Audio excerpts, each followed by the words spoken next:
Мое море, прошу тебя, не выплюни меня на берег во время очередной бури твоих истерик. Я так давно тебя искал по грязным пресным руслам, зубами сеть рвал, напрягая каждый мускул. И я готов сожрать пуды твоей горчащей соли за то лишь, что ты здесь остаться мне позволишь. За то, что дашь и дальше мне дышать своею влагой. Кроме этого блага мне больше ничего не надо. Это правда, я забуду жадно набранную в жабры. Подарю тебе всего себя, только не нужно, ладно? Выбрасывать меня волной на берега изгибы и оставлять там подыхать, как ту другую рыбу.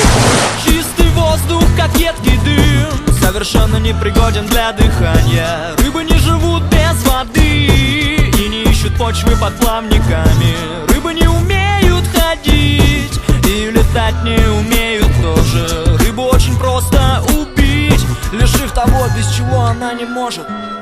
Я смотрел на твои фото сквозь призмы аквариумных стекол. Мои глаза мне врали, не ловили фокус. Я бился головой об толстый лед этих прозрачных стен. Лучше смерть среди осколков на полу, чем плен. Я знал, что должен быть с тобой еще когда был икринкой. Поэтому я не лежу с открытым ртом на рынке. Поэтому я не в цистерне и не в банке консервной. Я здесь, и я прошу тебя, не надо нервов. Я так давно тебя искал по грязным пресным руслам, зубами сеть рвал, напрягая каждый мускул. Пожалуйста, теперь не выплюни меня на берег во время очередной бури твоих истерик.